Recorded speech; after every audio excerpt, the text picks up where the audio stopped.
Ready to clear out some clutter? Donate your new and gently used items to the Habitat for Humanity Portland Region Restores.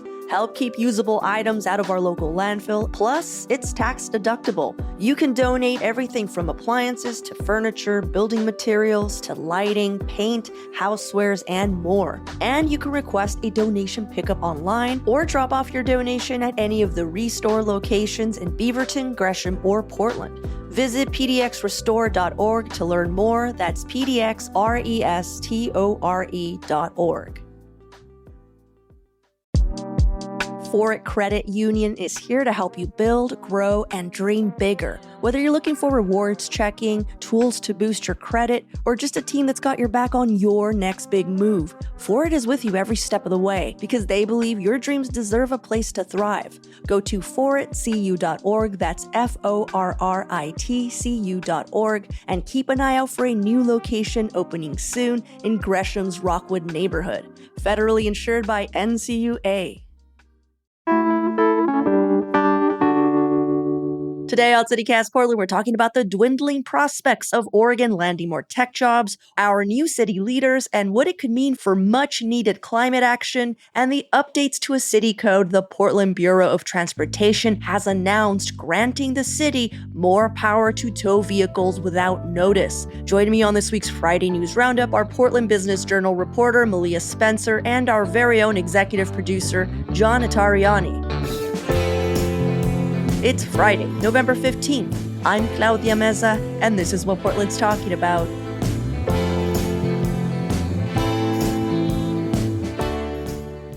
Welcome, everyone, to the Friday News Roundup. Malia, John, thanks for hanging out with me this morning. Hey, Claudia. Hello.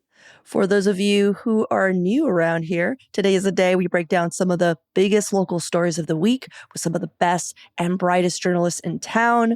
And before we jump into the news, I usually ask an opening question so our listeners can get to know our guests just a little better. But first, since there's a possibility you're still catching up on all the shows this week, John and I are going to quickly fill you in on what you missed. Yeah, so on Monday, we had Norther Emily, our resident outdoors expert. She joined us to help map out the perfect road trip to the southern Oregon coast. If you're looking for a little late November road trip, really great list with a bunch of awesome stuff to do. Yeah, and on Tuesday, Glenn Devitt from the Portland Bureau of Emergency Management came on to tell us about the Neighborhood Emergency Team, or NET, which they're just like trained volunteers of regular citizens. And he also shared how we could better prepare and be more sufficient during major disasters like an earthquake.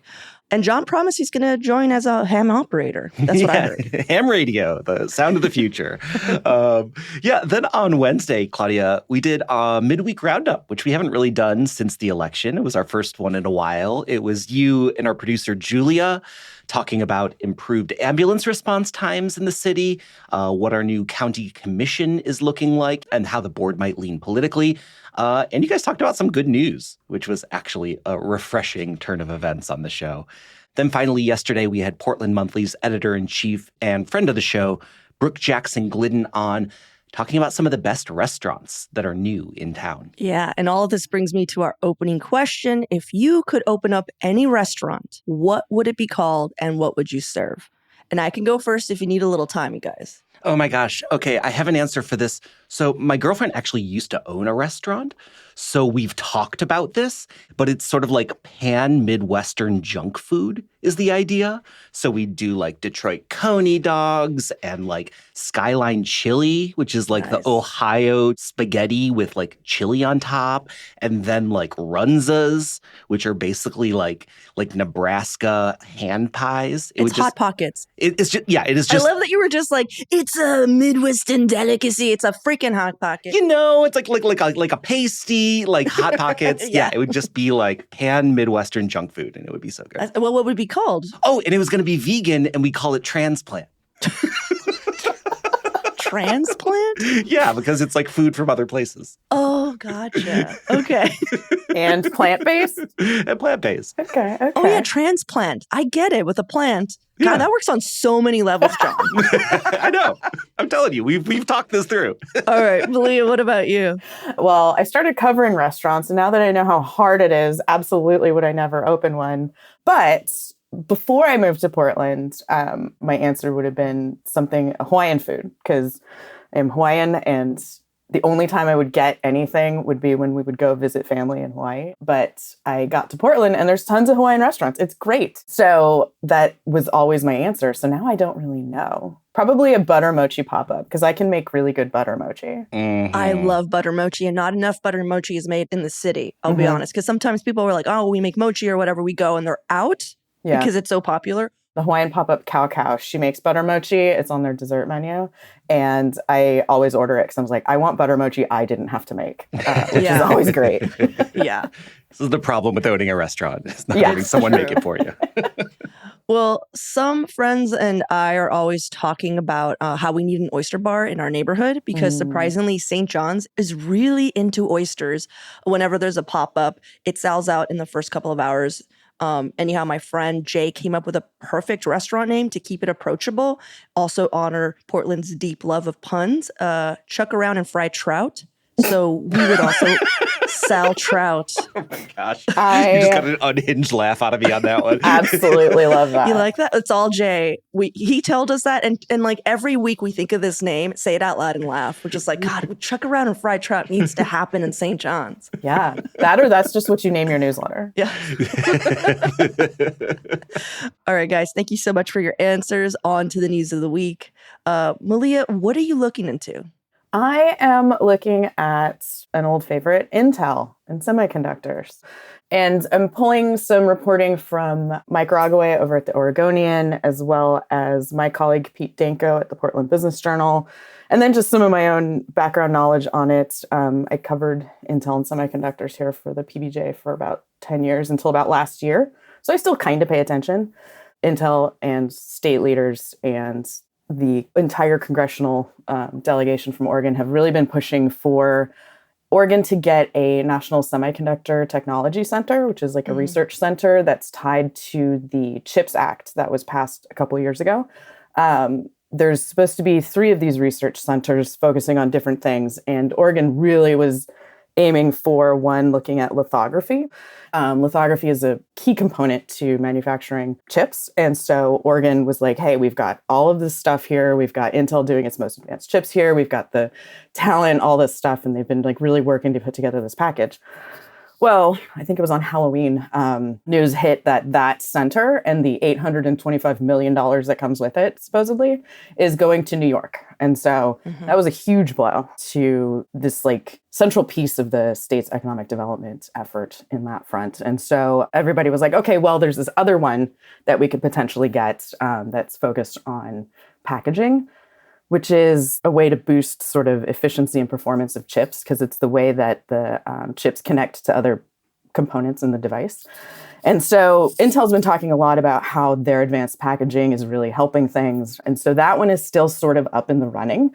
But as Mike pointed out in a story right after the election, that, you know, the new administration could kind of put a wrinkle in that, because there's been 2 of these centers already divvied out. One to New York, another one to Silicon Valley. Yeah. So California and New York, those 2 blue states getting these big things. And so apparently Trump and some of the Republicans had been skeptical about the CHIPS Act. And so there's some concern that it could go away. They could like do major changes to it, particularly if all of this stuff goes to blue states.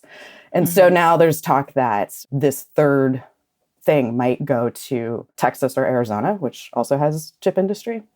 So the Biden administration is a little perturbed with Intel because Intel is frustrated that they haven't gotten the $8 billion yet that they were awarded. And, you know, Intel's having some challenges, kind of a reckoning that a lot of analysts have been saying is about like 10 years in the making kind of a thing. And so it's all very complicated now. So I wasn't quite sure what the tension was between the Biden administration and Intel. Well, I think in Mike's story, there was an all-hands meeting, and CEO Pat Gelsinger voiced some frustration. And I guess that frustration is enough to make people annoyed at that. The other thing, too, is that Intel has announced that they're trying to save basically $10 billion.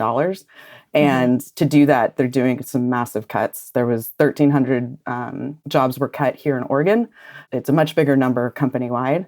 But there's some tension there in that, they were awarded this money, but then at the same time, they're cutting workers. Right. And then there's the whole issue of, the whole reason that the CHIPS Act really got a lot of support was looking at national security issues, because Intel's the only advanced chip manufacturer that's based in the US. Not in China. Yeah. Yeah. Speaking of moving parts real quick, I also read that Governor Tina Kotek has like 373 acres of rural land near Hillsborough on hold. Yes. Just waiting for money to come through from the CHIPS Act. And she fought so hard against like all the conservationists, right? Yeah, they need, because that was another thing that was hindering Oregon, was that there wasn't enough land. Like some of these other states have huge swaths of land they can use. And so they were trying to bring more acreage into the growth boundary. And so that's just kind of contingent. Like if we get this, then it will become developable. Right. But if we don't get it, it stays out. But here's the deal. She has just until the end of this year to decide whether, to follow through on bringing it into the UGB, as you said. Meaning if the Commerce Department passes over Oregon for the chip facility or whatever, Kotek can't hold on to the land. And if we don't have land, we're no longer are attractive to invest federal dollars in. Right. Well, allegedly, a lot of the reporting says that like the Biden administration is going to pick a place before they're out.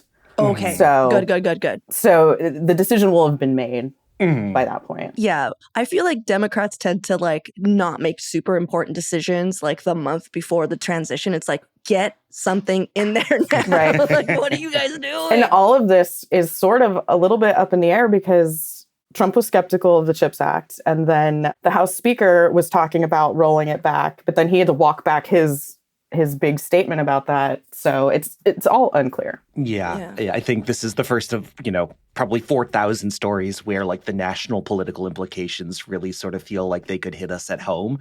Right. And it's been interesting, we're talking about Intel CEO Pat Gelsinger. Like he was President Biden's special guest at the State of the Union in 2022. Right. And now, in addition to like what we talked about where he's expressing some frustration with the Biden administration, he's been going out of his way to be kind of like sweet to the Trump administration, congratulating Trump on social media. And like, I wonder the game you got to play at that point because it's like the way that, people like companies when they're donating to political groups, usually they donate to both. Yeah. Because you don't know. Hedging bets. Exactly. Yeah. And and this is a big deal for Oregon because, Intel is one of the state's largest private employers. It usually goes back and forth with one of the healthcare companies. And so that's a lot of jobs, and it's a huge percentage of the state's GDP. We're a trade-dependent state, and a lot of that is because of semiconductors and what's coming in and out.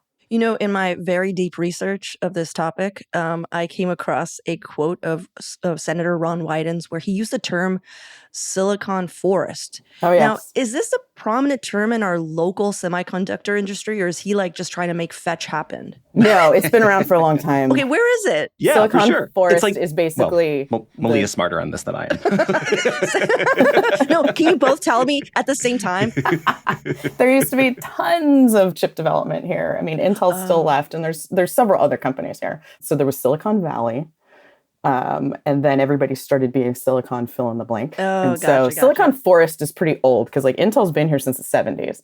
So it's pretty well established. But then there's like Utah is trying to be Silicon Slopes, I believe. And then like they were trying to dub the Ohio Intel project was like the Silicon Heartland or something like that. What do you got, John? I was just thinking, like, if this goes to Arizona, does that become the Silicon Desert? Like, oh my God, which is kind of like not a great name. Yeah. Intel does have a big presence down in Arizona as well. Yeah. That's another place where one of their campuses is. But again, like chip manufacturing takes tons of water. And so I've always been surprised that they've got facilities in Arizona and New Mexico. Yeah. Yeah, that's weird.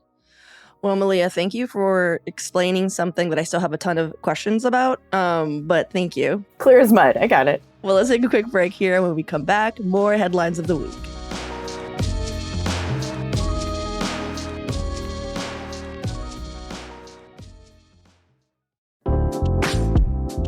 This episode is brought to you by Mubi, a global streaming service dedicated to elevating great cinema. Stream beautiful, hand-picked films anytime, anywhere. Starting today, you can catch the streaming premiere of The Substance. Demi Moore delivers a career-best performance as an A-lister past her prime, lured by a mysterious drug that transforms her into a gorgeous 20-something played by Margaret Qualley.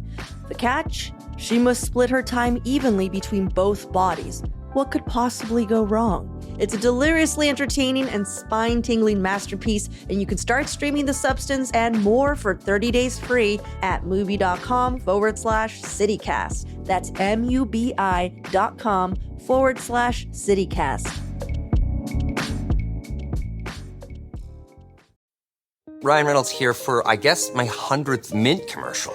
No, don't. I mean, honestly, when I started this, I thought I only have to do like 4 of these. I mean, it's unlimited premium wireless for $15 a month. How are there still people paying 2 or 3 times that much? I'm sorry, I shouldn't be victim blaming here. Give it a try at mintmobile.com/save. Whenever you're ready. $45 upfront payment equivalent to $15 per month. New customers on first 3-month plan only. Taxes and fees extra. Speed slower above 40 gigabytes. See details. Well, this week, I'm looking into something that's been worrying me more than the Trump administration, which is what the heck our new city leaders are planning to do about Portland's critical energy infrastructure hub, aka home of the Zenith Energy Terminal, and what's going to happen to PSEF, or the Portland Clean Energy Fund, now that it's no longer tethered to a bureau. So a majority of Portlanders surveyed back in early October were also concerned with these issues, I found out, and stated that they were more likely to vote for candidates who were supporting strengthening PSEF, the Clean Energy Fund, and opposing Zenith transporting and storing oils within our city limits. But to be transparent, this survey sample size was like less than 600 people, and it was released by Data for Progress, which is a progressive think tank, and Lead Locally, which is an organization backing candidates with progressive climate policies. So keeping all of that in mind, it appears, at least a month ago, that Portlanders are ready for more like decisive climate leadership. And I found all of this really hopeful along with this article that Portland Mercury's Taylor Griggs wrote just a few days before the election. She posed the question if all this data that I just quoted might actually mean we finally have a city council and a citizenry that's like finally ready to deal with Zenith. Because we've just been passing the buck for years about Zenith, among other local pressing climate policies. Because if you're new to this area, let me introduce you to one of Portland's biggest paradoxes. We actually have terrible air quality, especially in the North Portland communities surrounding interstates and the CEI hub. If you need a primer on what the CEI hub is, listen to our September 19th show. We break down why it's an environmental disaster just waiting to happen. But it's not just our shitty air. We also have East Portland neighborhoods that get so hot during the summer because of lack of tree canopy that people are routinely dying during heat waves. And all of this flies in the face of being super eco-friendly hippie liberals that are literally surrounded by forests and water. So among all the other list of grievances we might have, climate leadership is something our city is also in desperate need of. But before I go further, what do you guys think? I agree. It's interesting because it did feel like the Zenith issue became a much bigger conversation during the campaign than it has been in the past, right? This has been an issue that's sort of been on the radar, but I feel like people weren't really talking about it at a city level until we got around to the election that just wrapped up. And like people were talking about it. One of the things that Taylor points out in her article is that a lot of candidates for city council signed on to a letter written to the DEQ asking them to delay the permit review of Zenith, right? It's sort of interesting who signed that letter, who didn't, and like who has made it into office. And my very high level take is that it's kind of mixed, the climate commitment, but yeah. Well, the thing is, okay, for one, the permit that John was talking about, it's literally the last permit that Zenith would need to like make their final expanse into the terminal. They got that, right? Because I feel like they got the land use permit from Dan Ryan in 2022. I feel like it was a big deal and people were fighting about it, and then it sort of like went away.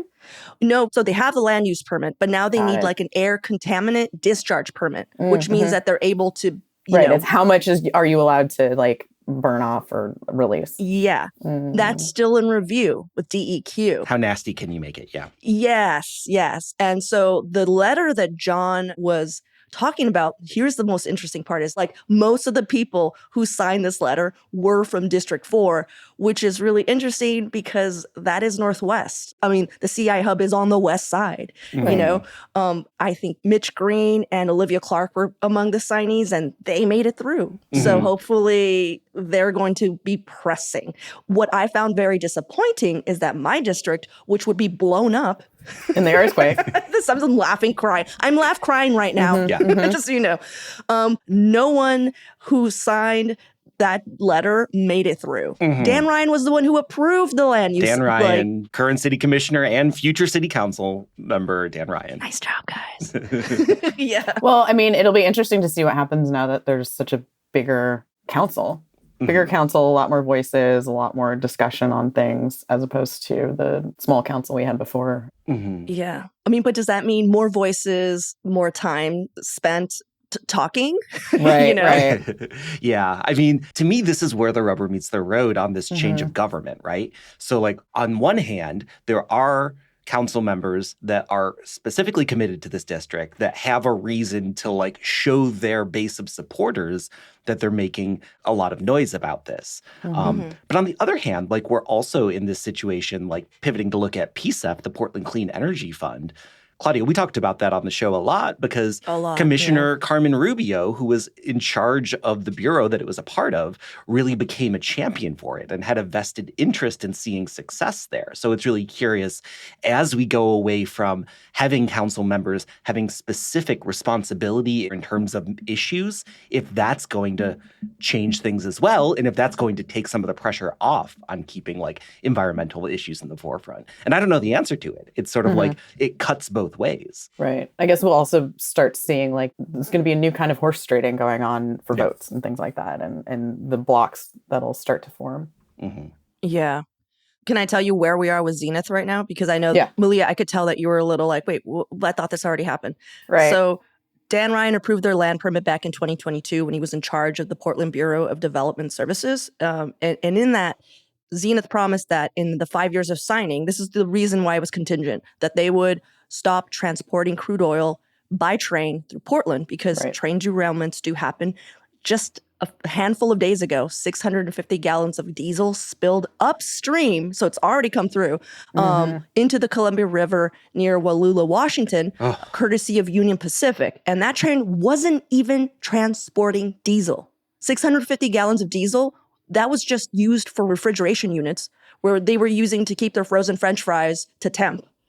So just imagine actual diesel, actual crude oil. It's way more than 650 gallons, let me tell you that much. Yeah. And they transport them in tanks that are also not great. Exactly. And what's even more frustrating is that even if Zenith fulfills that promise, which a lot of people are just like, you know, of not transporting crude oil by train, which is extremely dangerous, that doesn't mean John and I won't blow up in the event of a large earthquake because they'll still be storing it in their terminal. And the kicker is that they're just using it as a hub for transpo. We found out none of Zenith's oil is ever being used by our area. We're just a transport hub. Yeah. It's so stupid. Sorry. All of this risk, all of this shitty air, all of this everything, just to be like, it's gonna go over there now. Yeah. Well, I mean, again, I think we all sort of have national politics on the mind and looking at ways that might influence what's going on here. Did you guys see that Lee Zeldin was just named the head of the Environmental Protection Agency? So this is a guy that like a lot of people are like, wait, who is this? He's a career politician, you know, he was like a former army lawyer, mostly known for work on like veterans issues and support for Israel, like not a big voice on climate or like environmental issues whatsoever. But the Trump administration just put him in. He said that he would prioritize unleashing economic prosperity through the EPA, which if we are worried about things like natural gas terminals and stuff that explodes next to a river, this does not sound like a guy who's gonna, you know, be real rah-rah on breaking down things like this energy terminal. I'm still checked out of national politics right now, so I did not know that. I'm just trying to think of the most ridiculous person next. Like the Hamburglar is going to be part of, I don't know, the FTC. He's just appointing just these like almost fictional sounding people where you're just like, that person isn't even real, Right. But locally, I want you to know that even though I'm like ringing the alarm that there's these huge issues that have been front of mind, and I'm worried that not enough candidates came through in the council that appeared to really be pushing for them. Nancy Heiser from the Linton Neighborhood Association, she is a really big proponent of the organization is called Tank the Tanks because Linton is right above the CEI hub. So that is another community that would be wiped out if anything were to happen there. She wrote back to one of our producers just like asking like, how are you feeling about everything that's going on? And she wrote, advocates spent a lot of time meeting with council candidates and believe a significant number of those elected fully understand the CEI hub risks. Fingers crossed that Keith Wilson will support action. It's good to know he understands the importance of drawing down our dependence on fossil fuels. At least locally, we are hopeful and our collaborative work sustains us. So if she's hopeful, I'm going to be hopeful as well. And Claudia, if you're hopeful, I'll be hopeful. Really? Yeah. John, I don't believe it. I'll follow your lead on this one. We've written a bunch of stuff about Keith Wilson's company and how they have electrified. And so like their local regional fleet is, I think, all electric. And he's been getting the electric trucks from the Daimler factory out on Swan Island and stuff like that. So he's a big proponent of sustainability and electrification. Well, let's take a quick break here. And when we come back, more headlines of the week.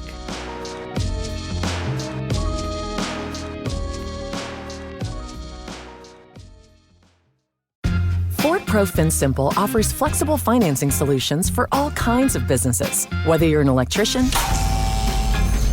or run an organic farm. Because we know that your business demands financing that works when you need it, like when your landscaping company lands a new account. Wherever you see your business headed, Ford Pro FinSimple can help you pursue it with financing solutions today. Get started at fordpro.com/financing. This is an ad by BetterHelp. What comes to mind when you hear the word gratitude? Maybe it's a daily practice, or maybe it feels hard to be grateful right now. Don't forget to give yourself some thanks by investing in your well-being. BetterHelp is the largest online therapy provider in the world, connecting you to qualified professionals via phone, video, or message chat. Let the gratitude flow. Visit BetterHelp.com to learn more and save 10% on your first month. That's BetterHelp, HELP.com. What caught your eye this week, John? I'm looking at the big swing that Peabody is doing with automatic towing of cars. So this week, they announced that drivers in Portland could have their car towed without any notice if it doesn't have at least one license plate or a vehicle identification number, a VIN, visible. These are new rules that are part of the city code that was updated in August. The code already said that cars could automatically be towed if they were like impeding traffic or posed a public safety risk. But now they're adding these sort of licensing things saying like, if you don't have it, we can just take you off the road. The Portland Bureau of Transportation says it's going to allow them to more quickly remove abandoned vehicles from the street. They're not explicit about it, but it is pretty clear that this is targeting, abandoned RVs and like other vehicles on the streets that people are living in. So yeah, it's a big change and something that a lot of people are very excited about. It's also something that advocates for people who are unhoused are super worried about. So I'm wondering what you guys think about it. Mostly, I was wondering, I was like, what do you mean VIN number? Where, like, that's like the paper license plates then, right? Is that what they're talking about? What are they talking about? It's like in your windshield, usually, there's like a little number that like you can see. Oh, okay. So it's like if the cops are coming in and like looking in my window. Okay. Yeah. That was my biggest question. Okay. John, you asked how we're feeling about this, and I just think that this feels like a very on-brand Portland passive-aggressive solution to the issue they're actually trying to solve. That's all. Yeah, I mean... You know what I'm talking about. We're talking about sort of unhoused people in the city, because the city says we can't remove or like arrest unhoused people if there is not enough shelter space available. And there is often not enough shelter space available, but you can tow a vehicle that person was living in. Now, there is a caveat where they say they're not going to tow vehicles that there are actively people inside of, right? Mm-hmm. They're saying if someone is living in there, they'll have them work with outreach workers, yada, yada, yada.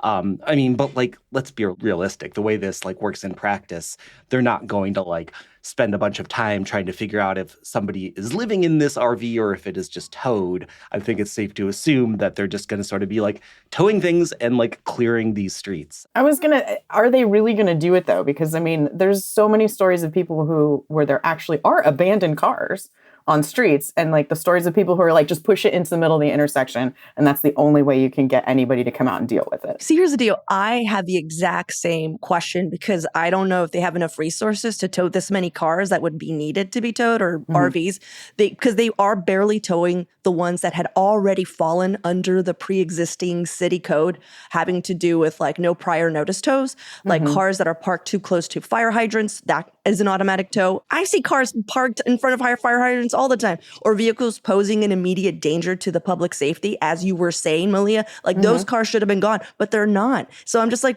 I get that PBOT now has like, well, we have like code behind us, but like, do you have the tow trucks? Well, they say that they're going to be contracting with private companies to do this.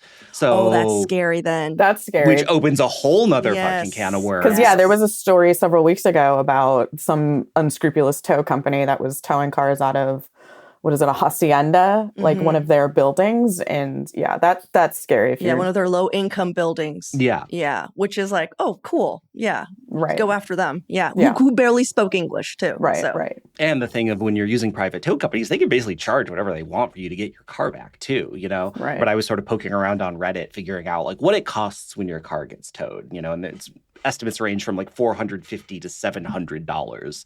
Right. Worst case scenario, because there's a lot of people right now being like, yay, hooray, finally, the city's doing something about these like, you know, abandoned cars, or, you know, just ugly cars, or, you know, the scary zombie cars, the cars without the license plates that are really actually are scary, because you're just like, they could do anything, and what's our recourse, you know?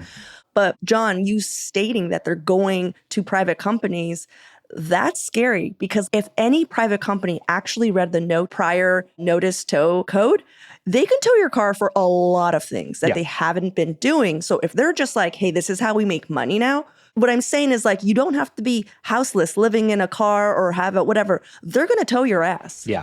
Yeah. And, you know, good luck if that's where we're going, you know? Well, now you have 12 city council members to call. It's true. Complain about it. I will say, though, for everybody else listening, you should go check out 16.30.220 towing without prior notice, and just reacquaint yourself with that code. Just do it, because you might be breaking some of these laws in your neighborhood, thinking like, well, it's just my little neighborhood, whatever, you know? Yeah. And if you do get towed, heaven forbid, you can call the Portland Police Auto Records number, 503-823-0044. to figure out where the heck your car is and how to get it back. And PBOT does have a hardship fund for people with low income who have their vehicles towed and impounded. You still have to pay like $300,000, but the city does have resources. Wait, if you're what? $300,000? No. $300 is. Okay. You said literally, you said $300,000. I was like, that's not a lot of money. That's excessive, John. If your Maybach gets towed. No, $300 is the fee. They do have like assistance available. Well, thank you, John, for looking into that. At first, I'll be honest, when I heard about it, I was like, oh, good. Now people have more recourse to like get rid of these cars that have been there for like a year, you know, and nobody knows what's going on. But then when I looked at the actual code, I was like, oh, wait a minute. This is a lot of things that they can tow you for. And I was like, oh, I don't think people are going to be happy about this. But then this is my, by the way, my like feeling arc. And then I was like, oh, the city hasn't even towed this. But then when you told me it went private, when it went, oh my God. Yeah. John, I think we're going to be in the chuck around and fried trout area of figuring out where, do you know what I mean? Yeah. Like, I think that city of Portland right now is going to find out what this new policy means for them. Yeah. Check your VIN number, ladies and gentlemen. It feels like a lot of people are going to be in that area para in the next year. Yeah. Yeah. Well, guys, thank you so much for hanging out, Malia. It was lovely to host you. Thanks for coming back. Yeah, thanks for having me. Always fun. And John, always a pleasure, John. Claudia, any day I get to see your face is a Any good day. Have a great weekend, y'all. Happy Friday. Thanks.